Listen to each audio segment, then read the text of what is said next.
everybody. Welcome to Living One. My name is Olivia, and I'm so glad to welcome all of you to today's gathering of Living One's third series of 2025, A Re-Enchanted World. This is the culmination of this year's Living One theme, Seeing the Unseen, Restoration through Re-Enchantment. For those of you who don't already know, Living One is the Carr-Gomm Center for Nonviolence's webinar series, now in its 6th year. The Carr-Gomm Center for Nonviolence is a nonprofit dedicated to generating deep commitment and connection with the world and within ourselves, dissolving divides between human, plant, and animal, mind and body, science and spirit, and self and nature. Through teachings, practice, and community, Carr-Gomm catalyzes a shift in how we live, relate, and belong, because healing begins when we remember that we were never apart. Our third and final Living One series of 2025, A Re-Enchanted World, continues to explore the unseen, those parts of nature and ourselves obliterated and reduced by commodification. The mercantile, capitalist, realist Cartesian paradigm has supported scientific, technological, and industrial advances, but stripped our psyches and imaginations, even our very perceptions and understanding of the richly entangled, convivially connected nature of life on our living planet. Living One invites creative and committed people from all around the world to discuss how to change our lives to serve Earth and all of our plant and animal kin. Become a part of Earth revitalization by listening and learning with these amazing speakers. Our guest today is Philip Carr-Gomm. Philip trained in psychotherapy for adults at the Institute of Psychosynthesis, in play therapy for children with Dr. Rachel Pinney, and in sophrology. Philip studied Druidry as a spiritual path with Ross Nichols, the founder of the Order of Bards, Ovates, and Druids, and led the order until June 2020. Since then, having worked for the Synthesis Institute, he is also now involved in the work of the ACR Integration Program and the Sophrology Institute.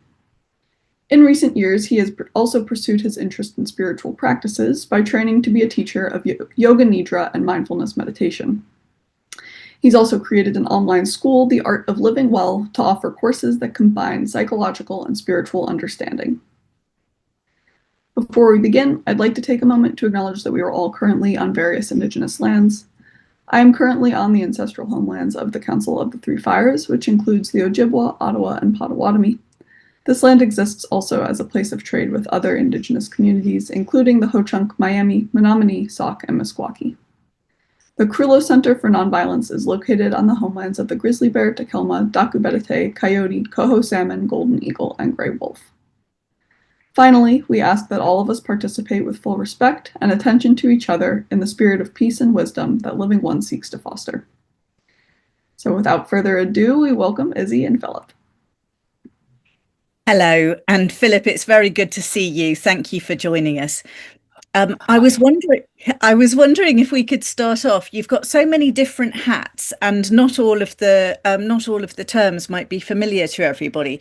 So I was wondering if you could give us maybe a kind of narrative version of your bio rather than the sort of Wikipedia entry that we tend to start off with. Yeah, exactly. Well, I think, from an early age, what fascinated me was the meeting place of psychology and spirituality, really. It's the age-old quest for illumination. When I was very young, I read a book called The Life of the Buddha about his journey towards enlightenment, and that inspired me. And at the same time, I met the old chief druid that my dad knew. And so Druidism, which is a nature spirituality, and Buddhism were the two strands of inspiration for me, one from the East, one from the West. Rather interestingly, they both have the same root because they both have this Proto-Indo-European root that we can trace back, and we can talk about that later if you like. But that they actually come out of the same root, so that if you find yourself interested in Western traditions and Eastern traditions and the combination thereof, there's a rather interesting psychological, historical connection you can explore with that. And then, so really, I've just traveled over the last 50 or so years through explorations of all sorts of different approaches to the divine and the mystical and the task of personal development and spiritual development. But that kind of the the sort of supporting threads, the main sort of river has been this where the two rivers converge, and of psychology and spirituality. Psychology. When I spend too long in the world of psychology, I've just come back from a 3-day conference on psychology.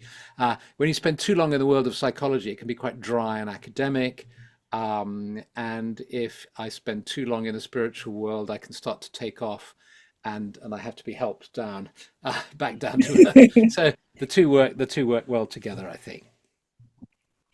That sounds wonderful, and I would to keep us sort of tied into the theme of this series, which is a re-enchanted world. What Mm. role do you feel that enchantment really plays within those various fields of Yeah. interest that you have? Yes. I grew up in Notting Hill Gate just after the end of the Second World War. So I was born in 1952. So it was only 7 years after the end of the cessation of hostilities and in the Second World War. And we forget so quickly, but London was full of bomb sites. There were areas where a German bomb had dropped, and there was just a wasteland, and so it was full of bomb sites. And the colour, Notting Hill Gate was a pretty kind of unattractive place. It only became attractive when that film came out, you know. Yes. Uh, Yeah. Notting Hill. Notting Hill, and then suddenly the Yeah. property prices shot up and it became very trendy and all that. Yeah. Prior to that, it wasn't very attractive. I mean, the British Nazi Party had its headquarters in Notting Hill Gate. I mean, No. yes, a man called Colin Jordan, ran it, and in the 50s. So very strange place, and it was really drab. And they only switched the colour on in Britain in the 1960s. Up until the Beatles and Flower Power, everything in Britain was monochrome, like those monochrome films where everybody speaks in very short, clipped voices like this. Oh, Uh, you know, darling, I'm so terribly, terribly happy. yes, I'm terribly, terribly happy to be here. And everybody spoke like that. And in the 1960s, um, partly, one has to say, aided by a plant, the cannabis plant, suddenly everybody started laughing, and they switched the color on and started speaking faster and listening to kind of nicer music. And but actually, what was happening, I think, was something more significant. There was a wave of spiritual energy, if you like, or impulse or inspiration that came into the world through America and Britain, really, and woke people up. And then that kind of wave carried on. It woke people up to the environmental crisis a couple of 20 or so years later, as you got towards the end of the 20th century. And I've completely forgotten what your question was now. But your mic is Enchantment. It was enchantment. focused. Oh yes. Oh right. Yeah. Well, there we go. That was the enchantment. So I read. So it was all rather drab in London in those days when I was a kid.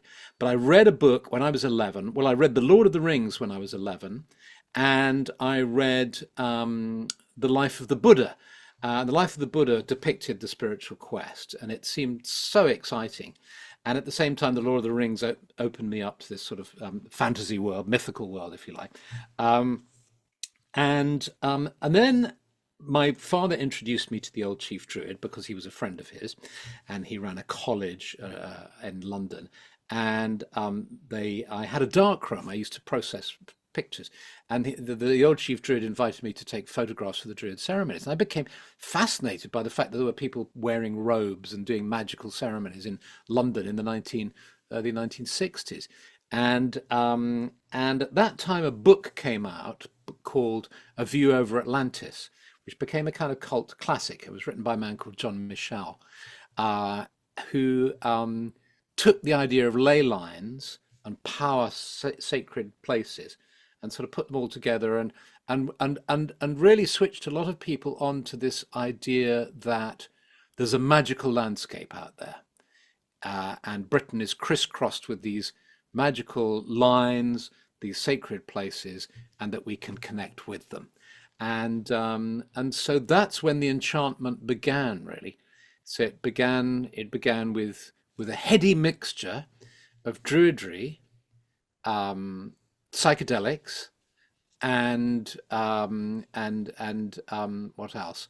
and the whole spiritual world, all sort of weaving together, bringing a huge amount of enchantment into my life. And how did that, do you feel that that had played an ethical role? Obviously, it impacted your interests and how you developed, but do you think it had an ethical role as well, and particularly with reference to the more than human world? That's very interesting, an ethical role. That's really interesting. Well, what happened was basically, like, so many people of my generation, from the sort of age of, 16, 17 to 19, right, just a couple of years, really, 17 to 19, say, everybody around me was smoking pot. People was Ram Dass in America, or Richard Alpert, as he was then called, the psychologist, and Timothy Leary were promoting LSD as a way of gaining spiritual illumination. And so, like many of my generation, I followed that path and found it extremely illuminating and had a most wonderful mystical experiences. But my sister took LSD and that provoked a psychosis, and she became schizophrenic. And I spent the next 50 years visiting her in psychiatric hospitals. And so I was introduced to the kind of suffering and difficulty that they can cause as well. And and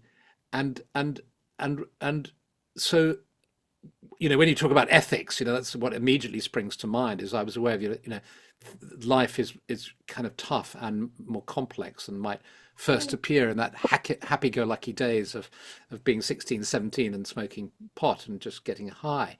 And then what happened is I had a very powerful experience on my last LSD trip where I was told by beings in the other world to stop doing this and to work at ways of expanding my consciousness and becoming aware of these other levels of reality without recourse to any artificial substances. And so that began, well, that continued really, because I was already doing that. I was already studying meditation and reading books about spirituality, and engaging in Druid training as well. So I was already doing that, but I devoted myself to that. And I went to live, I dropped out of university because the entire campus, including the faculty, were stoned. It was quite extraordinary. Everybody, all the staff, all the pupils, everybody was zonked Where out. were you? Where were you? That was at Sussex University. Oh, well, So well. one of the more liberal, kind of, and I felt like I was growing out of it. I wanted a clear mind. I didn't want to be fuddled. So I was invited to live in Ireland in a meditation centre there, and I spent the most glorious sort of 9 months or so there, where and they were vegetarian, and so the whole world of being vegetarian and animal welfare and all that and health and so on was introduced to me. So it's another level of sort of ethical development, I suppose you could say, on my part. And I was also interested in mystical Christianity, and so all these, I think when you get on the spiritual path, it's an ethical path because it's about taking care of other people, taking care of the planet, manifesting the virtues of kindness and care and concern and so on, and compassion. Um, so I would say that was and of course with the Bodhisattva vow, at the beginning, when I was 11 reading the book about the Buddha, the idea that you gain enlightenment and then you're committed to helping the rest of humanity find enlightenment was a sort of guiding idea for me right from the beginning. So I don't know if that answers your question, but Yes, it yeah. does. And Druidry really sort of draws you into a sort of close relationship with the natural world, doesn't it, as well? Because it's described as a sort of nature paganism in, Yes. if you were looking in a bookshop under categories, Hmm. that would be where it is. So were you always drawn to, I mean, I love oak trees, for Hmm. example. I mean, they just sort of sum up everything that's good about the world. Hmm.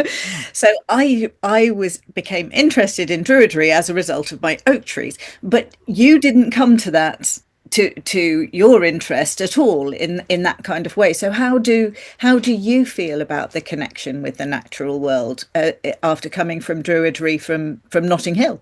From Notting Hill, yes, exactly. Well, one of the upsides of growing up in an urban environment is perhaps, or I shouldn't say upsides, but what my experience was that when I did encounter nature, there was Holland Park, which was down the road, Yes.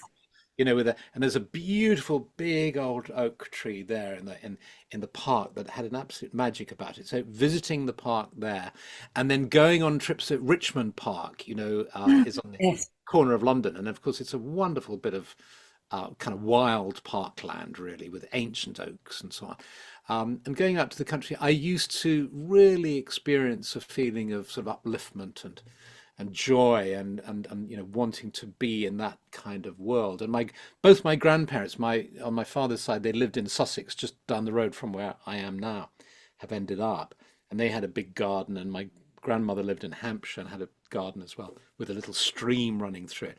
So I adored connecting with the countryside. And then when I met the old chief druid, I remember, and I started training with him. One of the first, he used to have, in the old days, they had those little printing machines called Gestetners, or Roneo machines. They print it into sort of wax stencils and then run out these sheets on a kind of absorbent paper. And he would print these little teaching materials on that. And what he had done is he had taken Robert Graves's book, The White Goddess, and Robert Graves's interest in the Ogham, the tree language of the Druids, as it's sometimes called, the sacred trees. And he wrote a little piece about each tree with some poetry, and because he was a poet as well. And that absolutely fired my imagination. So the combination of my experiences with trees being sort of separated from them in my normal sort of urban life, and so therefore having quite intense feelings towards them when I did encounter them, and coming across trees, because that's really such a central feature in Druidry is our trees. They're a big part of what it means to follow the Druid way. Yeah. Can you tell us a bit about the Druid way? Because I mean, there are a lot of listeners here who are in America where knowledge of Druidry is perhaps less familiar. I mean, even in England, I had to discover more because really most of the time we've only heard, I think, human sacrifices and oak trees, and that's all we really know about Druids. But there's so much more to that, and the human sacrifices is probably bad propaganda. It's probably propaganda, yeah, from the Romans, yes, justifying their repression of the indigenous people. Yeah, yeah. Well, first thing to understand, perhaps, is that there are three kinds of druids. Imagine you're at a party, and your host introduces you to somebody and say, this is Julie. She's a druid. And you say, oh, how interesting. Your host leaves you on your own with Julie, and the first question to ask her is, oh, what sort of a druid are you? Because there are three sorts of druids.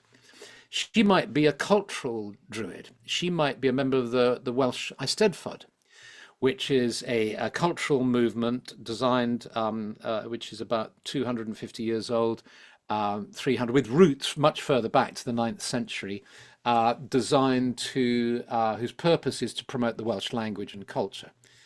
Every year they put on the National Eisteddfod, which is the biggest cultural festival in Europe. It's televised every year, and they basically it's music, song, dance, poetry, and so on, framed with Druid ceremony. Lots of elaborate costumes, wonderful swords, and tremendous sort of regalia. And the Druid ceremonies frame them. And the famous cultural Druids are the late Queen Elizabeth II. If you Google Queen Elizabeth II Druid, you'll see photographs of her in her robes. I'm not sure whether I must look into whether King Charles is or not. I'm not sure, but it's the Archbishop of Canterbury, the late Archbishop of Canterbury, the last Archbishop. I'm not sure about that. I'm not sort of up to date yet with the latest Archbishop, but the last Archbishop was, and most of these Druids will probably be Christian. A lot of them will be Methodists because Methodism is popular in Wales. And they will not be following Druidry as a spiritual way. They will be calling themselves Druids because they are inspired by the idea of the philosophers of old who lived in these lands and who were the bards and loved language and law and music and so on. But Julie might say to you, no, I'm not one of those. I'm a fraternal Druid. Now, fraternal Druid, another group of people, not so many around these days, just a few thousand perhaps, but at their height, there were 1 million people who were members of fraternal Druid societies, including Winston Churchill. Again, Google Winston Churchill Druid and click on the images tab, and you'll get photographs of Winston Churchill wearing a false beard, along with other people wearing false beards, and they're all fraternal Druids. And what's meant by that is, and if you go into junk shops, we quite often get emails from people saying, my dad was a Druid, my granddad was a Druid, or I've got a teapot with Druid Lodge number 347 on it, Macclesfield or something like that. That's because they were like the Rotarians, the Rotarians who, a sort of society, they come together. They were formed in a pub in London, which has a plaque up. You can see it if you go to this pub, the King's Arms, in Poland Street. And in 1781, a chap founded a Druid movement like the Freemasons, but cheaper.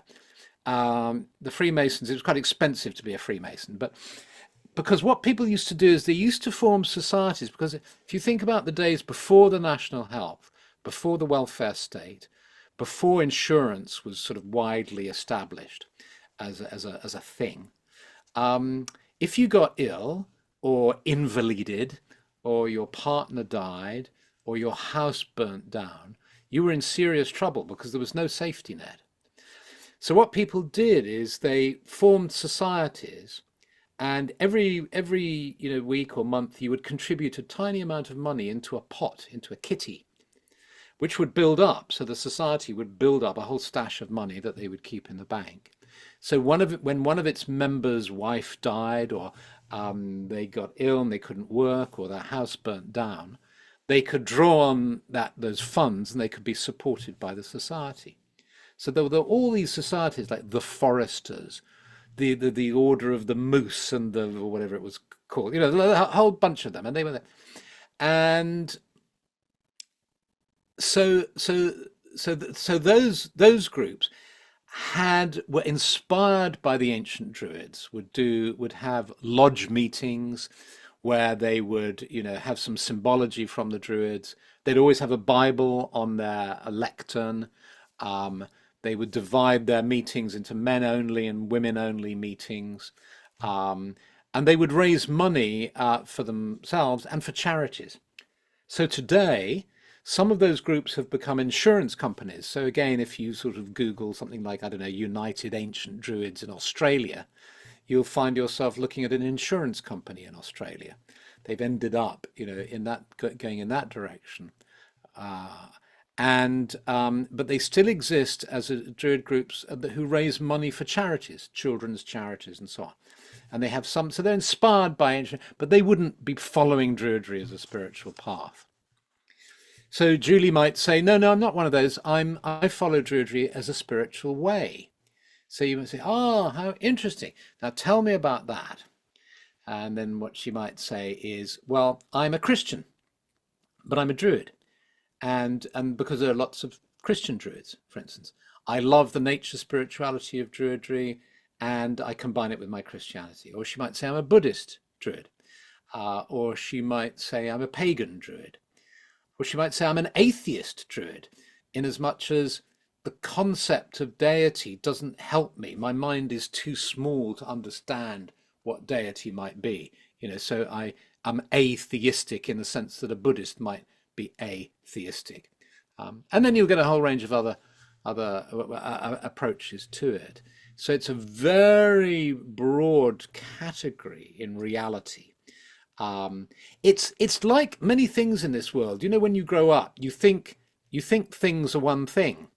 You know, if you when you're young and you meet somebody who's called Doctor so and so, you think he's a medical doctor, and then you discover that some, you know, he might have a PhD in, you know, I don't know, poetry or something, English literature, you know, and even if he is a doctor, a medical doctor, he might be a specialist in one particular area. Or you meet a psychologist.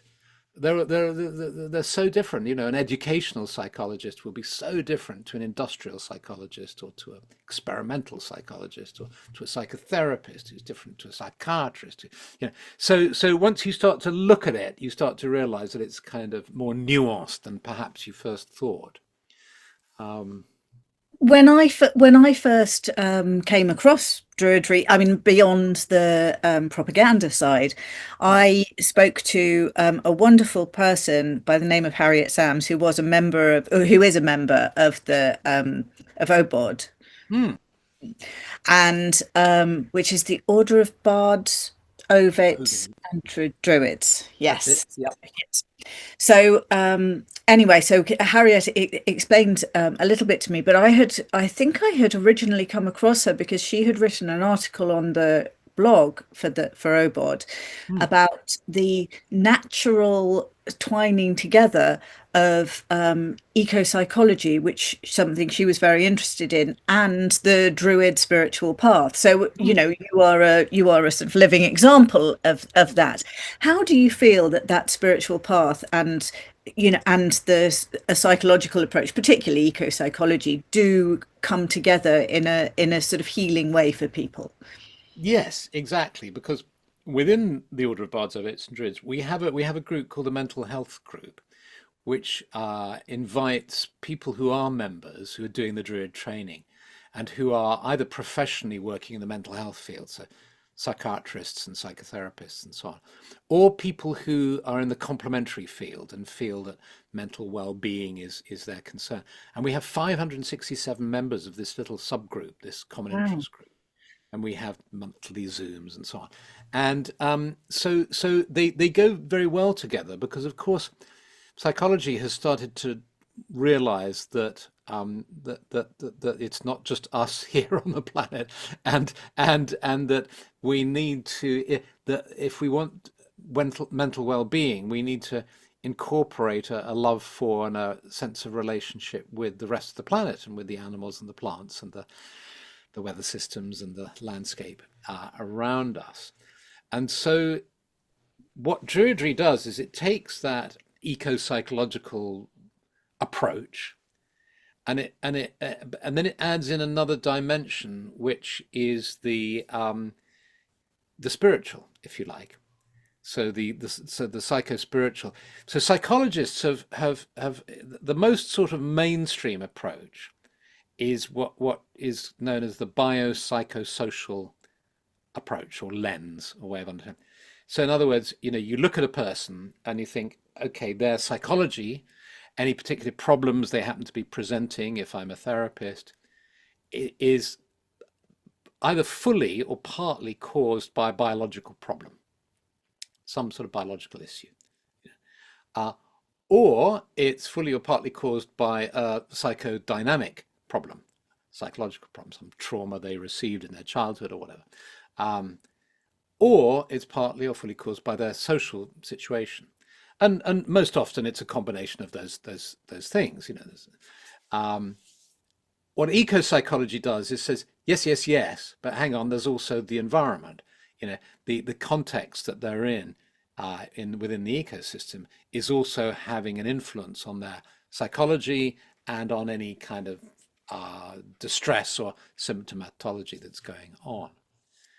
And then what spiritual psychology does is it just brings in another dimension. It says, yes, but there's also the spiritual dimension. That's the sort of domain of what's called now transpersonal psychology. So I know it's all a bit of a mouthful, and it's like a sort of, you could call it a multi-lens approach, or or a holistic approach. Um, that's perhaps the simplest way of looking at it, where you really try to include everything. And then you might say, well, why do you need Druidry? I mean, you've got this wonderful sort of multi-perspective, multi-lens approach, why complicate matters by bringing druids into the picture? Well, the answer there is A, you don't have to, you know, but what Druidry does, and the reason why I cherish it, and wonderful people like Harriet Sams and so on cherish it too, I think, is because it brings in this element of very particular quality of bringing the arts into the center of things. So there's every Druid ceremony has an Eisteddfod, has poetry or song or music or storytelling. So you bring in the arts. The arts plays a central role, and trees play a central role too. That somehow within Druidry we recognize that we have this very special relationship with trees, that our sort of destinies are bound up together, and that trees can be our allies and guides, as can animals and plants as well, of course. But Druidry centers trees in a particular way. So and it brings in an element of magic, which can be off-putting to some people, but essentially pared down, what it means is a true appreciation and a making use of the idea that we're creative beings, that one of our core functions and capacities is to give to the world at a creative level through art and through what we do in the world. That is beautiful. I'm taken by that idea of the creation, the art, whether one classifies it in what we have as a rather narrow, probably view of the artistic world, but like you're saying, your actions and crafts, and you can live in an artistic way. I think you can, by the way that you respond to the world around you.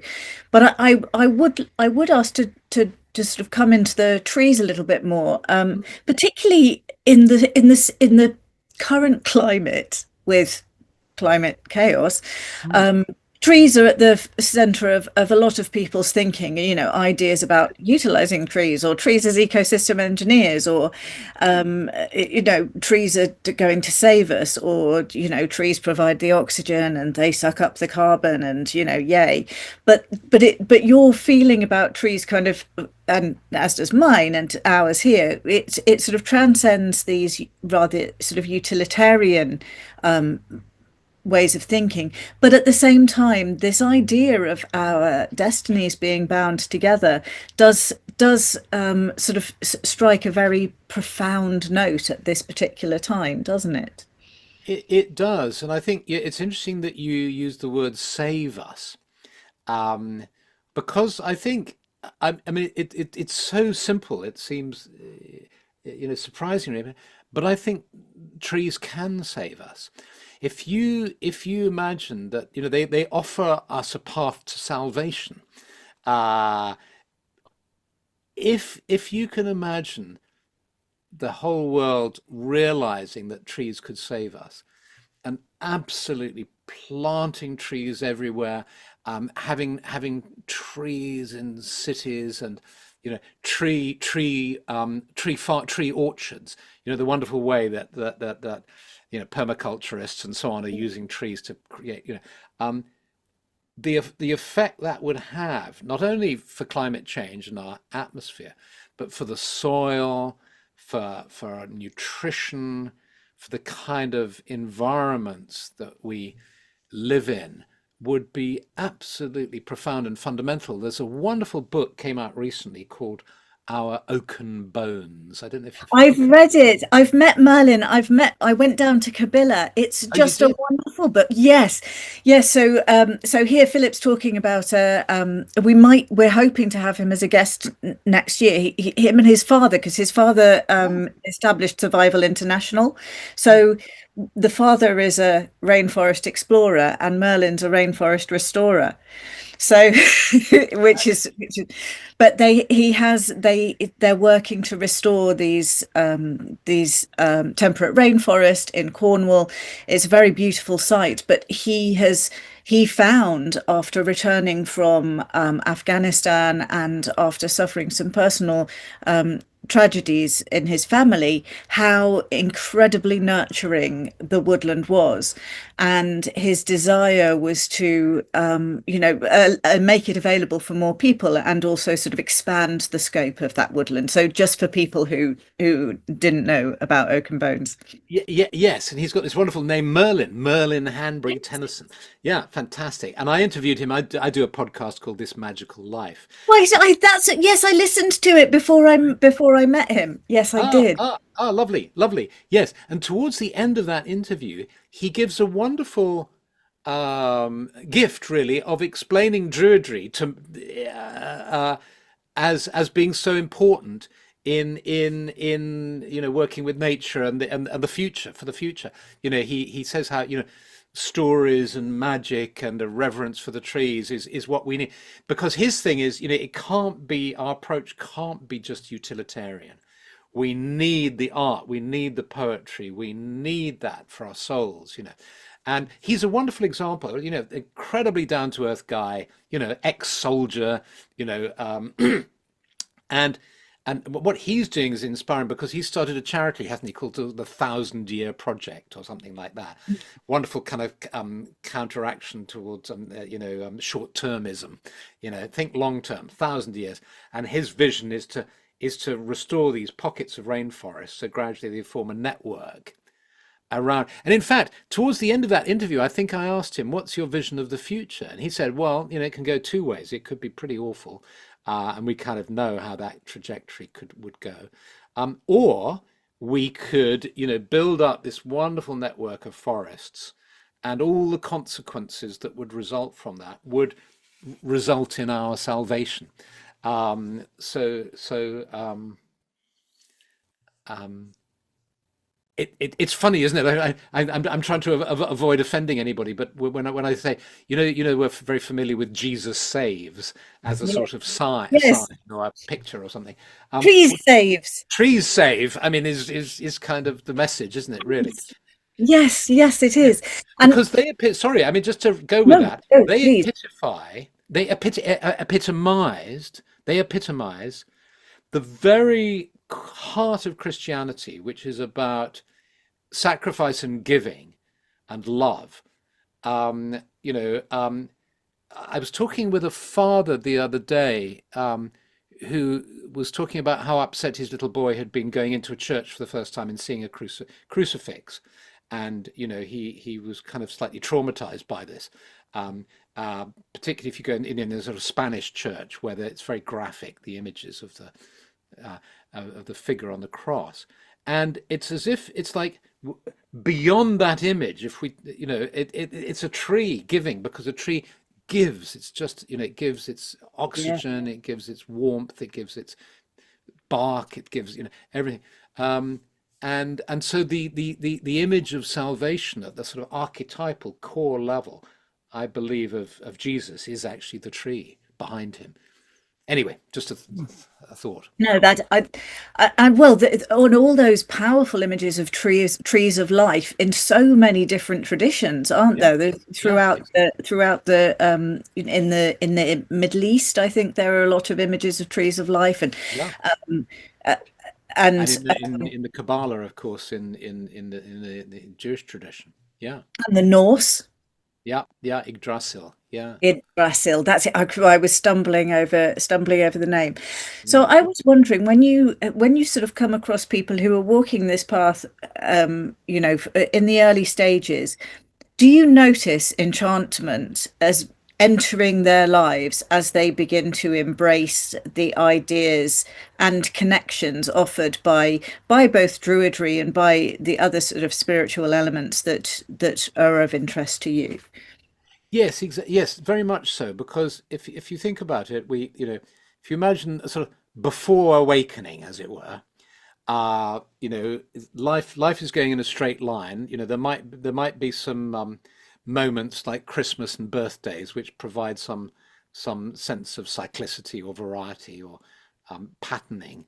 But basically, we're on a straight line from being born to dying at the other end of the line, and to put it bluntly, uh, and um, and if we take the materialist worldview, consciousness is an epiphenomenon of brain activity, so the little grey matter, electrical signals, and then that produces this sense of consciousness, which is just a byproduct of that electrical activity. And that's all there is, because the only reality is matter. Well, that's. Oh, I'm sorry, I didn't. Uh, Does it matter? this phone rings about once a year. It's a landline, but I know. It's this. It will be. It's just the same shock if mine rang. yes, it hasn't rung literally for years. Um, so so what was I saying? Consciousness, straight. Oh yes, it's just a fizzing about of electricity. Yes, exactly. But you know, all the evidence, I think, you know, stacks up to show us that they've got it the wrong way around. And in fact, matter is a epiphenomenon of consciousness. That matter is produced by consciousness. Consciousness is this vast field of energy that manifests in all sorts of ways, one of which happens to be physical material. And as such, it's very exciting, and the enchantment begins. If you slip, if you flip, if you're able to change sides from a materialist to an idealist perspective, as it's called in philosophy, that's idealism. Then the enchantment begins, and then the straight line becomes a circle, because you see that everything's cyclical. There's birth, death, rebirth.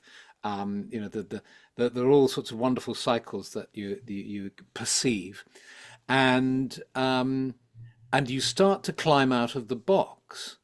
And the box is, I suppose, I wonder if that's what people mean by the matrix. I don't know, but the box is the fact that we spend a lot of our lives in boxes. I'm in a box now. I have my room here, looking at a box. After this chat, I might go downstairs and turn on another box and watch some telly, and then I might, you know, climb into a metal box and drive somewhere to visit somebody in another box, and then I'll finally be carried out in a box, and that's all pretty gloomy. But if I'm sensible, when I go downstairs after this, I'll open the door into the garden, and I'll wander out into the garden, and I'll say hello to the trees, and I'll breathe in the fresh air, and I'll watch, you know, the night sky, and I'll get out of the box, and that is the thing about enchantment, I think, is you realize that actually you're responsible for the degree to which you choose to be enchanted. You know, if you want to stay in the box, and if you want to believe the materialist, you know, let me be dramatic and say lie, the materialist lie, and be confined in that way, like Plato's figures in the cave, looking at the back of the cave, at the moving figures, then go for it, and you know, have a nice life. But if you, I, I, I'm sorry. I've just come from doing another podcast with somebody, so I've been talking for hours. So I'm sort of completely in the. I think the term is disinhibited. I haven't had anything to drink, but I'm completely disinhibited, just from talking so much. Yeah, but you if you want to stay in the box, stay in the box. But once you realize you can get out of the box, then you realize it's up to you, and then it's a matter of cultivating the enchantment. We can cultivate it. We can develop and I think we chose as a title for this workshop something like "Singing the Song of the Soul" or something. Yes, we did. Yeah. So that you know brings us to our capacity for will in the world, and being creative and allowing our creativity to flow, and enchanting the world. So we're not just passive receivers of enchantment. We can become enchanters. Oh, I love that. Yes, yes, I love that. I love that idea about the reciprocation of enchantment. Mm, That makes me very happy. I had this. I was sitting under a tree as I spent rather well. I'd say too much of my time, but it's obviously never too much. mm. And the birds were flying above. The little long-tailed tits were flying in the canopy, which are just they are just so enchanting that it. Mm. And then someone else whose call I couldn't recognize above. And I just had this idea about the birds singing the trees out into foliate, into as they sort of like come into leaf, that the birds are kind of like singing them out, encouraging them outwards and upwards through their song. And Ah, it how just lovely. yeah, it felt like a well, that was a moment of enchantment for me thinking that. I must allow our guests to ask any questions if people want to Mm. put their hands up or to put something in the chat. Please go ahead. If you are shy or hesitant, I will carry on putting my own questions because the trees are quite always fixate me. I did really love the Tea with a Druid, the little film when you're with the yew tree. No, it's a druid in a yew tree. It's a little film, Druid in a yew tree. Is it where I scamper up a tree? Yes, you Yeah, scamper up. yes, yes, that's right. Yeah, Yeah. yeah, I very much love that. And the thing that I found very moving about it was the sense of encounter Mm, in that, which I experienced as, as a sort of like profoundly warm and there is a fraternal feeling, isn't mm. there? And I just wondered if you might talk to that a little bit. When did that first enter your life? Did it come with the big oak tree in Holland Park, or did you have to wait a little bit longer? No, I think it's been a gradually developing relationship that started certainly in childhood. I know there was a moment when we went off as a family on a road trip through Germany and France, Oh. and I was probably, I don't know, 6, 7, 8, 9, something like that. And at some point, we stopped in a forest for a pause. And apparently, I just walked off into the forest, and they had to sort of run into the forest to get me back. Uh, and with those early memories, you can never quite tell whether it's you're actually remembering what your parents told you years later, or whether it's a genuine memory. But my memory was of this enchantment of being sort of called into the forest, wanting to go there. So I think it started young and then just built over the years, really. I remember when we moved, we lived abroad quite a lot of the time, but our main home in Devon, there Mm, was a big copper beech and a conker tree, a horse chestnut tree mm, in a very established garden. They were both very big trees, and there was a big old cherry at the back that had been struck by lightning. But the conker tree and especially the copper beech, I felt immensely close to, and we left that house when I was about 9, and more than anything else, I missed the tree. We mm. brought the conker tree with us so we could, because we brought conkers, and so we were able to grow horse chestnuts. But the copper beech, I've always sort of missed that Well, tree. that relationship with a single tree, and copper beeches are extraordinarily beautiful, aren't they? They have Mm, a kind of wonderful feel to them, a kind of majesty in them, and that that emotional bond and the significance they take. I mean, it was shown very recently. Some of some of you may not know this because this is a British story, as it were. But sometime this year there was a tree in Sycamore Gap mm, up in the north of England, and somebody yeah, vandalized, two men vandalized it and cut cut it it down down. with a chainsaw as a sort of prank, really.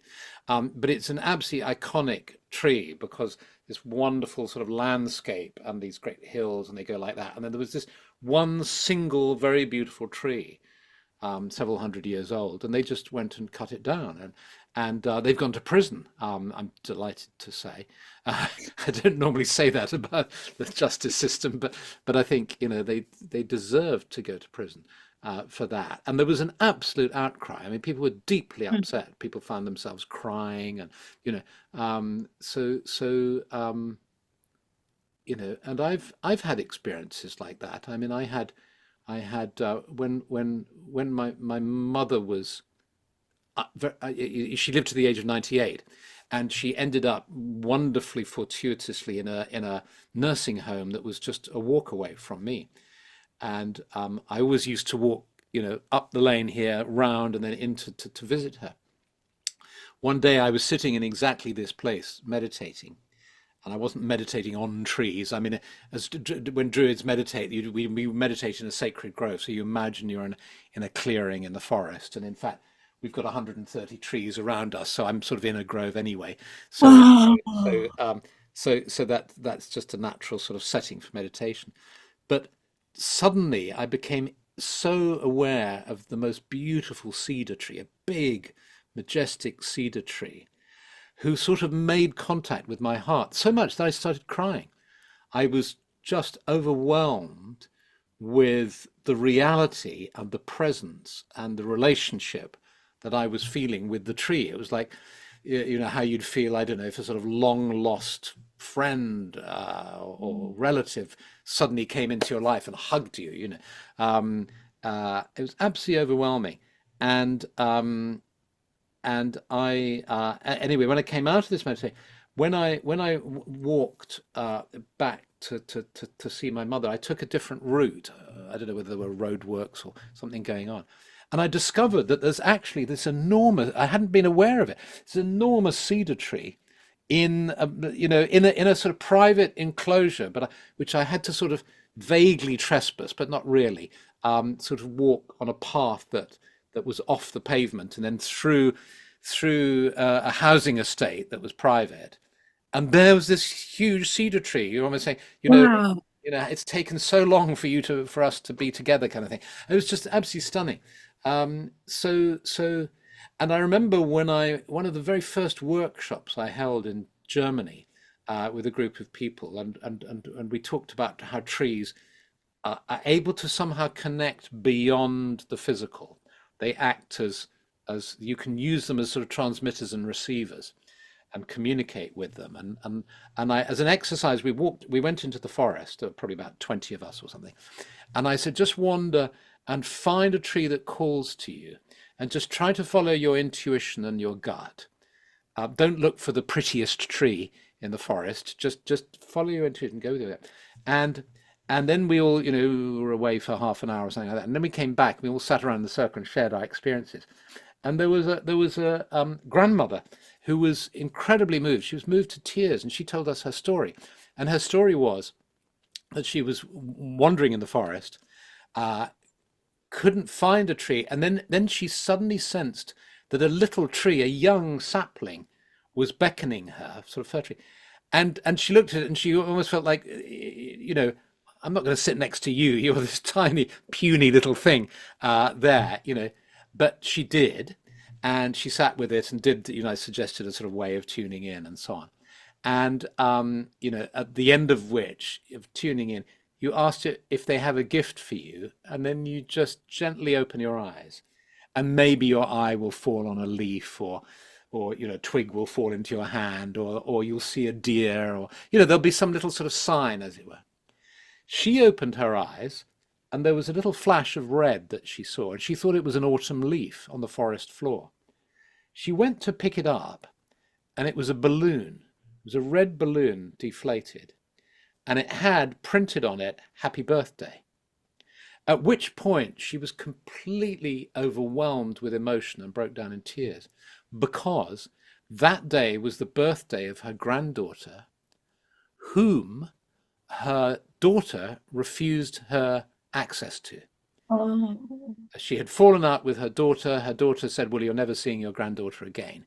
And they'd had this awful rupture in the relationship. And this was like, she felt this as a kind of connection, as a message, as a way of linking with her. That is wonderful. That is truly beautiful. That and that little tree, the little Yeah, tree is the little that is wonderful. I see in the chat that Andrea has a story about listening to a tree in Ireland, and that will probably be the only chance for questions because we have yeah, to wrap up a little bit early, don't we, Philip? yeah. So, Andrea, please share your story about the tree in Ireland.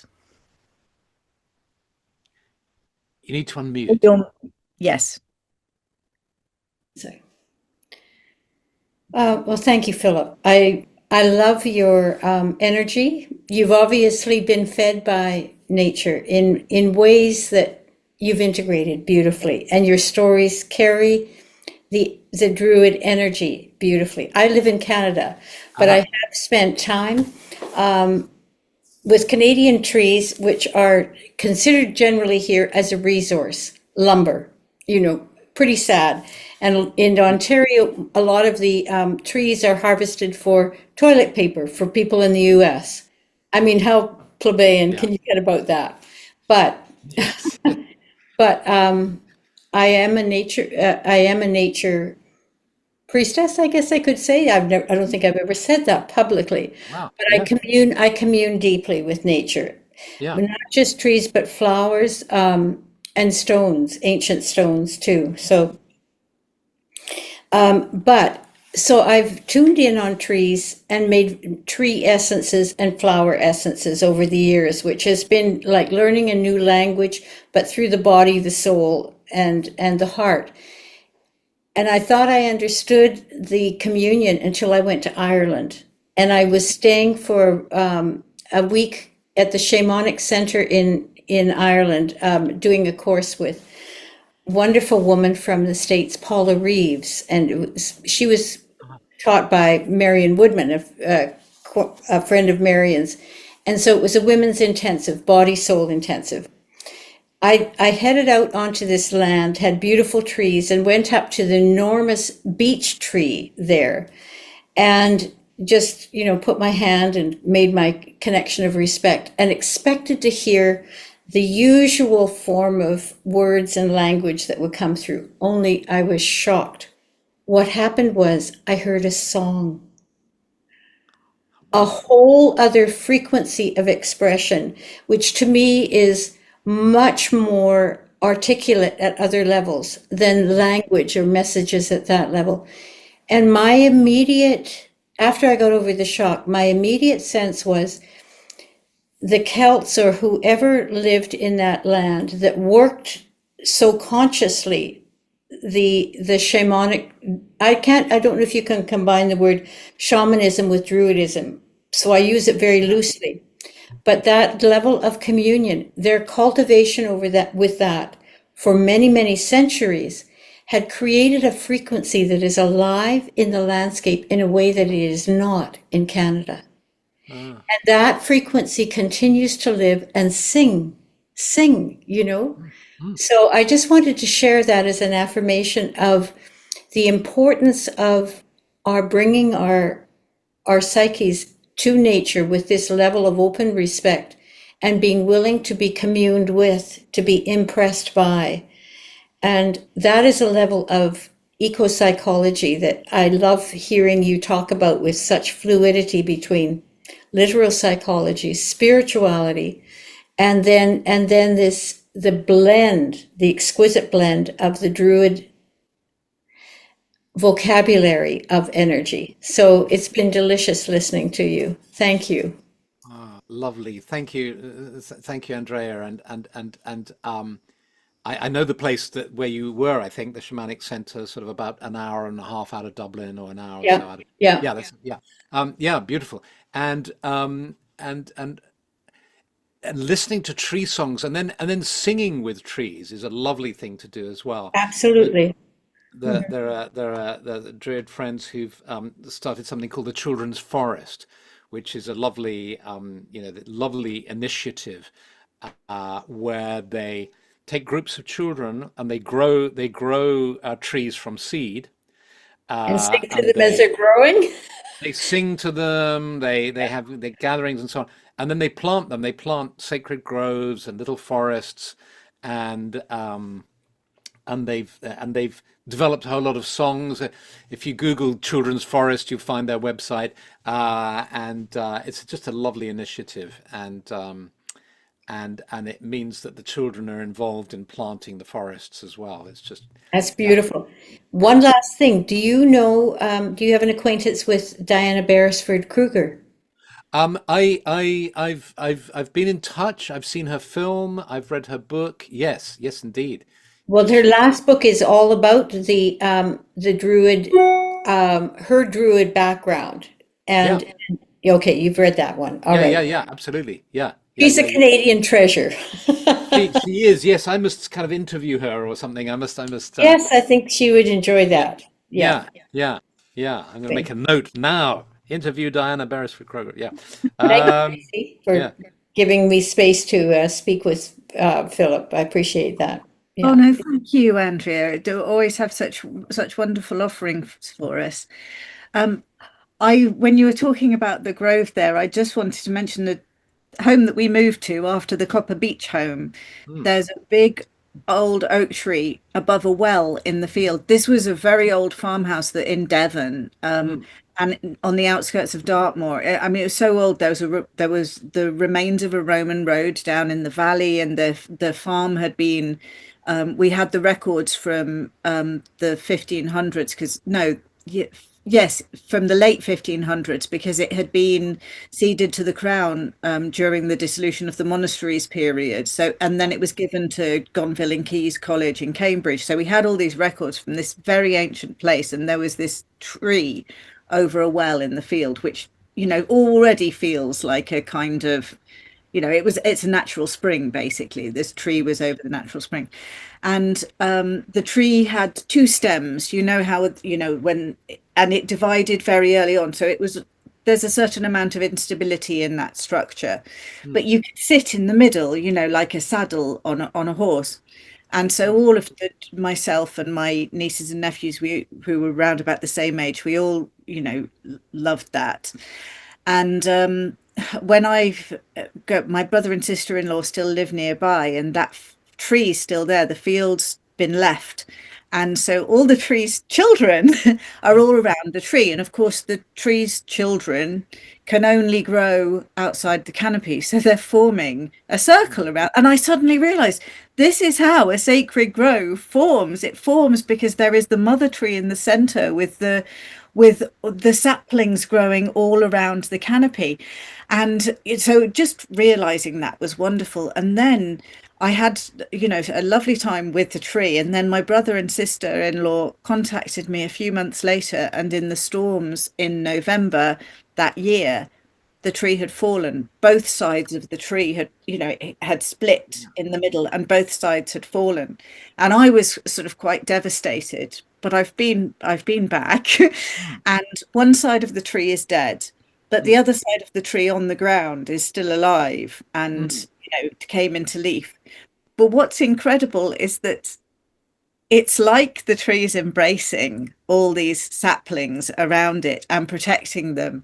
Nothing can eat these saplings now. They're all tall enough to be able to sort of poke To through the whole. survive, and Yeah, well, there's something wonderful about that. that's lovely, because the thing about the sacred grove, which is of course the place that Druids come to, they meditate and do their ceremonies in clearings, and so when we do our Druid training, we build the sacred grove in our imaginations, and we come into this clearing. The thing about sacred groves is and clearings in the forest is that they're natural phenomena. They're not clear felled by humans. Forests naturally create clearings to let the light in, and and one of the most beautiful places your story reminds me of was where we had a meeting at a place, a grove of yew trees in near Leicester, and there you had this wonderful ring, with enough for about 30 people in the middle, completely clear ground in the middle, and then a whole lot of wonderful ancient yew trees around. And we had an arborist there who explained to us that originally the mother tree will have been in the middle, And the thing about yews is they grow up and then they grow out and then they go down into the ground, and then new trees spring up when they reroot, their branches reroot in the ground, so that and then the mother tree died eventually, and there's no trace of her. But the new trees are not her children. They are her. I mean, genetically, it's the same Yeah. tree. And it does this, it gradually sort of marches like this to create a forest. Mhm. But it's actually the same tree. It's not the children of the tree. Yeah. So it's quite phenomenal to sit in this clearing in the forest. Absolutely beautiful. Yeah. Trees are magical. Well, we've concluded that successfully. Yes. I don't know if there's any sort of final words or wisdom, and or perhaps a practice that we might engage in order to open ourselves to some of the ideas of Druidry. Some of the ideas and the enchantment. Well, if we go with your statement there, you know, trees are magic, and they they can be the means whereby we find enchantment, and where we can spread enchantment too, which is why Druids are so attached to trees, why they love trees so much, and why we use the sacred grove and meditating with trees as one of our basic sort of spiritual practices. And um, I don't know this. Well, what I'm going to suggest now is not that we do it now, partly because I'm tired, and this is the second podcast Yes. I've done, Yeah. so I've been going for sort of, I don't know, 2.5 hours or so. But also, and I have to leave in a minute, and also you've probably had enough as well. When's this chap going to stop talking? So what I'm going to suggest instead is every Monday I do something called Tea with a Druid. It's on YouTube. And if you type Tea with a Druid into YouTube, you'll find it. So every Monday evening, it's recorded, so you don't have to pitch up at 8 p.m. British time. If you don't want to, it's live. I've been doing it for about 7 years, so there are literally hundreds of teas with a druid there. But basically, what we do in it is I'll either chat with somebody like Merlin, who you met, and then drop into a meditation, or I'll just talk for a little bit, for 15 minutes, about the spiritual life, some aspect of it. And then we go into a sacred grove meditation where I meditate with the trees.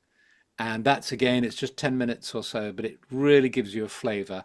And if you come and join me on one of those, or watch a recording on online, Tea with the Druid. Thank you, Andrea.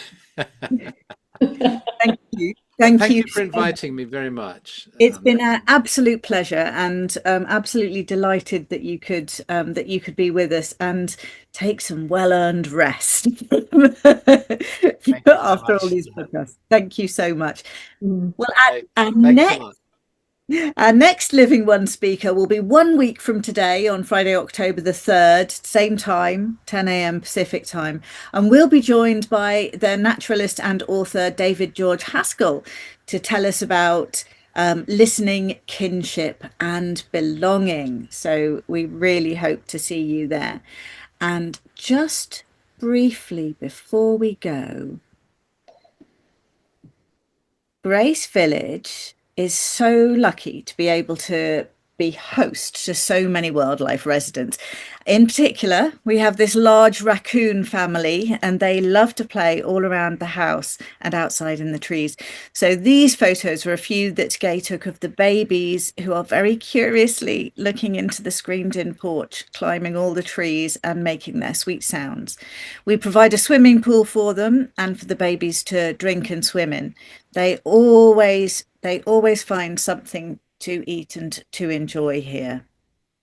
And my text has just disappeared, so I've run out of what else to say.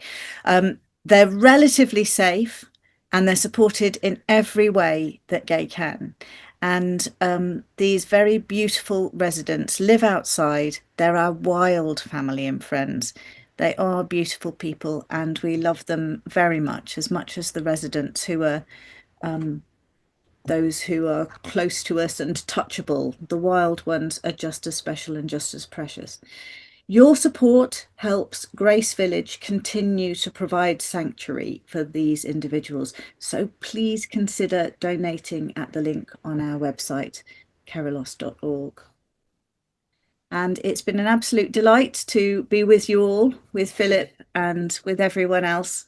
Thank you so much. Have a good day, afternoon, evening, whatever it is, and hopefully see you next time.